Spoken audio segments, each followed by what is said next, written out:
Hello दोस्तों, आप सब कैसे हैं? अरमान मोटिवेशन में आप सभी का स्वागत है। आज आपको एक नई कहानी सुनाने वाला हूं। चालाक लोमड़ी और बूढ़े शेर की प्रेरक कहानी है, जिसे आपको सुनकर एक नई ऊर्जा मिलेगी। तो आइए सुनते हैं। बहुत समय पहले की बात है। एक जंगल में एक बूढ़ा शेर रहता था। धीरे धीरे उसकी शक्तियां एकदम कम हो गई थीं। उसमें इतना भी दम नहीं था कि वो जंगल में जाकर अपना शिकार कर सके। यहां तक कि शेर के भूखे मरने की नौबत आ गई थी। एक दिन वह अपनी गुफा में बैठकर सोचने लगा, अगर यही हालत रहेगी तो एक दिन मैं भूखा ही मर जाऊंगा।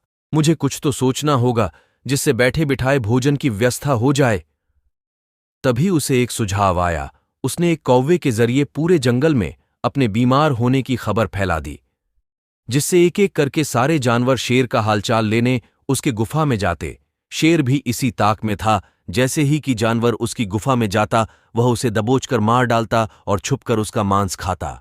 ऐसे हर दिन कोई न कोई जानवर शेर को देखने आता और सबके साथ शेर वहीं करता, सबको मारकर खा जाता। ऐसे उसे बिना मेहनत किए भरपेट भोजन मिलने लगा।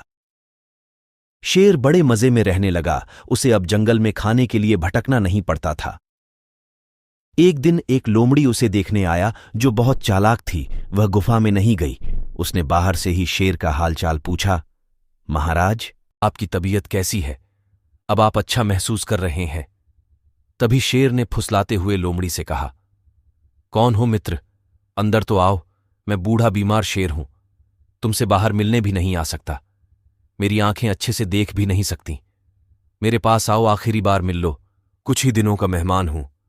फिर लोमड़ी ने कहा, माफ करिए महाराज, लेकिन मैं आपके गुफा में नहीं आ सकती, क्योंकि आपके गुफा में जानवरों के जाते हुए पैरों के निशान तो दिखाई दे रहे, लेकिन बाहर आते हुए नहीं। मुझे अब सब कुछ समझ में आ गया है। अगर मैं भी अंदर आ गई तो उनकी तरह मैं भी मारी जाऊंगी। मैं आपकी इन मीठी बातों में नहीं आने वाली। इतना कहकर लोमड़ी वहां से जंगल की ओर चली जाती है। वहां जाकर वह बूढ़े शेर की करतूत सारे जानवरों को बताती है। उसके बाद से कोई भी जानवर शेर से मिलने नहीं जाता। शेर के दिन फिर पहले जैसे हो गए थे।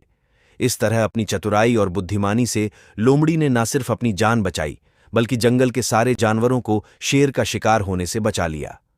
दोस्तों, इस कहानी से यह सीख मिलती है कि हमें हमेशा अपने दिमाग से काम लेना चाहिए। लापरवाही से काम ना करें, क्योंकि क्या पता आपके पीछे भी कोई शेर हो। दोस्तों, आप सबको यह कहानी कैसी लगी मुझे ज़रूर कमेंट करें। मेरे चैनल को प्लीज़ सब्सक्राइब करें और लाइक करें। अपना ख्याल रखें और अपने परिवार का भी। फिर मिलेंगे एक नई कहानी लेकर। तब तक के लिए धन्यवाद।